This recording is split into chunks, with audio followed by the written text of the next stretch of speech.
Sir, July 6-ാം തീയതി higher secondary സ്കൂളിൽ പ്രവേശനോത്സവത്തിൽ പങ്കെടുത്ത മന്ത്രി ബിന്ദു കൃഷ്ണയെ വളരെ മോശമായിട്ട് ഒരു സൂം വീഡിയോ വഴി ശരീരഭാഗങ്ങൾ ചിത്രീകരിച്ചു എന്നൊരു വാർത്ത സോഷ്യൽ മീഡിയയിലൊക്കെ കണ്ടു. അവരുടെ ഫോട്ടോസും ഒക്കെ കണ്ടു. അപ്പോൾ ഇതിനകത്ത് എനിക്ക് ചോദിക്കാനുള്ളത് അതല്ല, ഈ പൊതുപരിപാടികളിൽ ഒരുപാട് മന്ത്രിമാരുൾപ്പെടെ ഒരുപാട് സ്ത്രീകൾ പങ്കെടുക്കുന്നുണ്ട്. അവരുടെ സ്വകാര്യതയ്ക്ക് എത്രത്തോളം നിയമത്തിൻ്റെ ഒരു പരിരക്ഷ ഉണ്ടാവും, അല്ലെങ്കിൽ എത്രത്തോളം സംരക്ഷണം ഉണ്ടാവും? എന്തായിരിക്കും ഇതൊരു ഡിജിറ്റൽ അക്രമമല്ലേ? ഇത് ഓൺലൈൻ അതിക്രമം എന്ന് പറയേണ്ടി വരും. ആ ചോദ്യത്തിന് ഉത്തരം എന്ന് പറഞ്ഞാൽ ഒരു മന്ത്രി പറയുക, അല്ല, ഒരു മന്ത്രി കരഞ്ഞുകൊണ്ടിരിക്കുക, എൻ്റെ സ്വകാര്യ ഭാഗം എടുത്ത് ഒരു അധ്യാപകൻ അല്ലെങ്കിൽ പബ്ലിസിറ്റി കൊടുത്തു, വിലക്കിണൊക്കെ പോലും കൊടുത്തു, പിന്നെ മുഖം ഒഴിവാക്കി. അപ്പൊ ഇത് ശരിക്കും പറഞ്ഞാൽ ഞരമ്പ് രോഗമല്ലേ? ഈ ഞരമ്പ് രോഗം ഉണ്ടാവുന്നത് അത് കളക്ടർക്ക് ഉണ്ടാവാം, പോലീസിനുണ്ടാകാം, സാധാരണക്കാർക്കുണ്ടാകാം, അല്ല എല്ലാവരും ഉണ്ടാവും. ഇപ്പൊ ഇവൻ അധ്യാപകനാണെന്നാ പറയുന്നത്.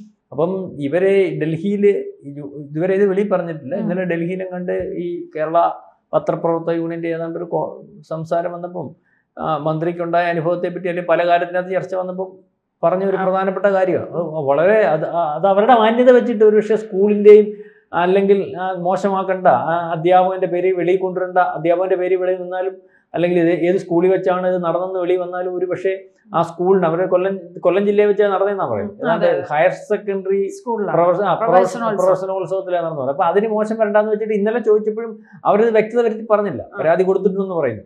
അപ്പൊ ഞാനൊരു കാര്യം ചോദിച്ചിട്ടെ, ഈ മന്ത്രി എന്ന് പറയുന്ന ഇവർക്ക് ഇപ്പോൾ ഒരു 55-50 വയസ്സുണ്ടാവും, അതിൽ കൂടുതൽ പ്രായമുള്ള സ്ത്രീയാണ്. അപ്പൊ ഈ എടുത്ത ഞരമ്പന് 58 വയസ്സുള്ള സ്ത്രീയെ കണ്ടപ്പോൾ ഞരമ്പ് രോഗം തോന്നിയെങ്കിൽ ഇവൻ അവിടുത്തെ അധ്യാപകനാണെങ്കിൽ ഹൈസ്കൂളിൽ അല്ലെങ്കിൽ +2 പഠിക്കുന്ന പിള്ളേരുള്ള ഇടവാ, അവിടെ സ്ത്രീകളുള്ള ഇടവാ. അപ്പൊ ഇവൻ എന്തൊക്കെ കാര്യങ്ങൾ അവിടെ ചെയ്യുന്നുണ്ടാവും എന്നുള്ളതിനെ പറ്റി മനസ്സിലാക്കണം. മാത്രവുമല്ല ഇപ്പൊ ഇതൊരു ശല്യമായിട്ട് വന്നേക്കുക.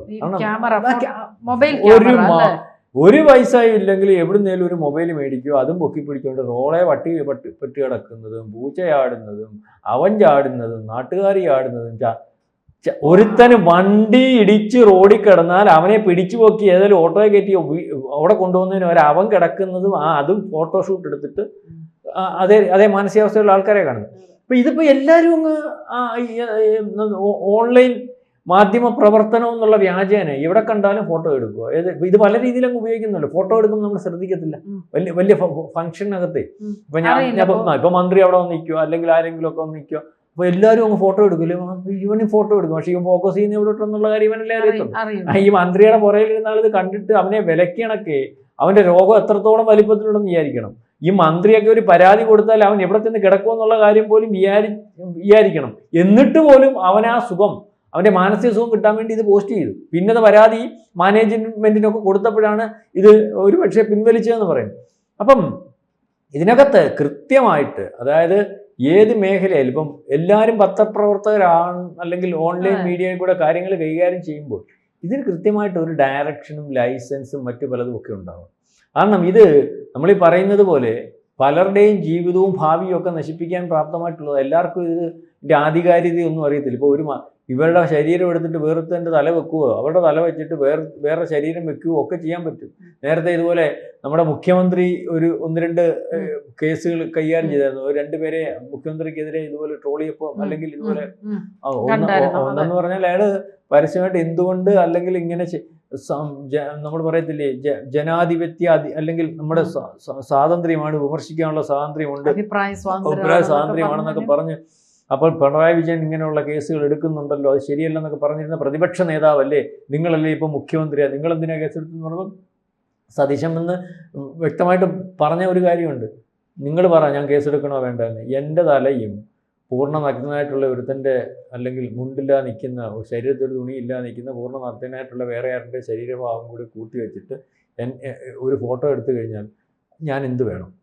അപ്പം അതിന് കേസെടുക്കണ്ടേ? ഞാനത് കണ്ട് ബോധ്യപ്പെട്ടിട്ടതിന് ശേഷമാണ് അതിനകത്ത് നടപടി എടുക്കാൻ പറഞ്ഞത്. അപ്പോൾ അതിൻ്റെ കൂടെ തന്നെ വേറെ KSRTC ജീവനക്കാരൻ ന്യായമായിട്ടുള്ളൊരു കാര്യത്തിന് അന്ന് ചോദിച്ചായിരുന്നു. അപ്പോൾ അയാൾക്കെതിരെ നടപടി വന്നു. പക്ഷെ അത് നമ്മുടെ ചാനൽ ഉൾപ്പെടെ ഞാൻ ഉൾപ്പെടെ അതിനെ ചർച്ച ചെയ്തപ്പോൾ അത് നടപടി അദ്ദേഹം അന്ന് പിൻവലിച്ചായിരുന്നു. മനസ്സിലായത്? അതൊരു മര്യാദയ്ക്കുള്ള, അദ്ദേഹത്തെ ആക്ഷേപിച്ചുകൊണ്ടൊന്നുമല്ല, ഇന്നത് ശരിയാണോ അല്ലെങ്കിൽ ഇന്നതിനകത്ത് ഇന്ന കാര്യങ്ങൾ തിരക്കിയിട്ടുണ്ടോ. അപ്പം അതിനകത്ത് ന്യായവും അന്യായവും കണ്ട് ഇപ്പം ഇതിനകത്ത് ഞാൻ പറയുന്നത് ഈ സ്കൂൾ മാനേജ്മെന്റിനെയോ ഈ അധ്യാപകനെയോ സംരക്ഷിക്കാൻ മന്ത്രി നിന്നു കൊടുക്കുന്ന ഒരു അവസ്ഥ ഉണ്ടാകും.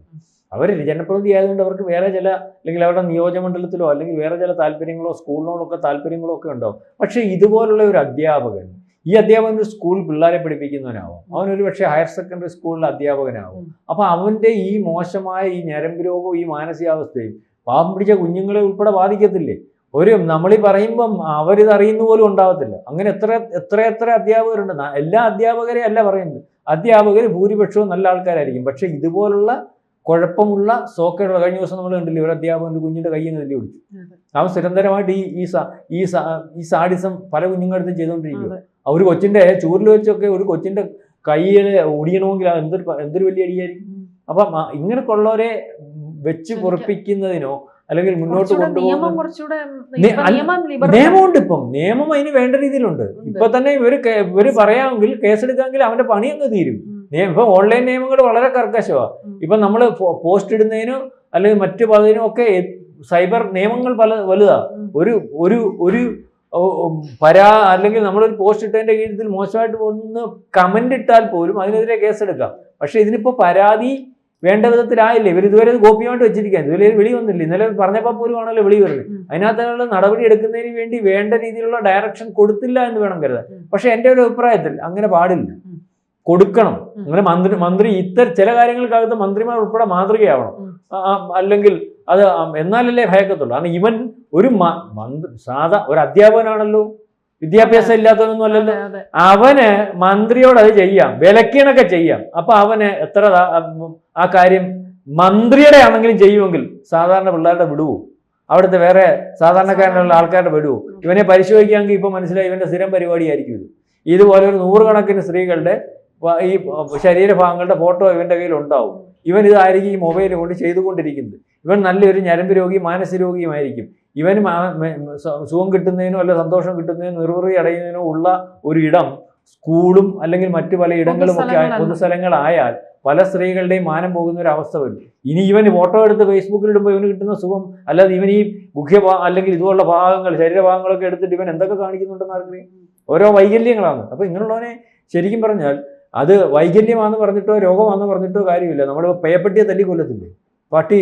പട്ടിക്ക് പേ പിടിച്ചത്, അതിന് വിവരം ഇല്ലാത്തതുകൊണ്ട് നാട്ടിൽ മൊത്തം കയറി പശുവിനെയും മനുഷ്യനെയും എല്ലാം കടിക്കുക, അതുകൊണ്ട് അതിനെ അങ്ങ് വിട്ടേരെ, അത് ദോഷമല്ലയോ, അത് സ്വബുദ്ധിയോ ചെയ്യുന്നതല്ലയോ എന്ന് പറഞ്ഞ് നമ്മൾ വിടാറൊന്നുമില്ല. കാരണം വിടാൻ പറ്റത്തില്ല. അതിന്റെ സ്വബുദ്ധി അല്ലെങ്കിൽ പോലും അത് ഒരു വലിയ കുഴപ്പമാണ് കാണിച്ചുകൊണ്ടിരിക്കുന്നത്. അത് നമുക്ക് ദോഷം ചെയ്യുന്നൊരവസ്ഥയാണ്. അതുപോലെയാണ് ഈ പറയുന്ന സാറിന്റെ അവസ്ഥയും.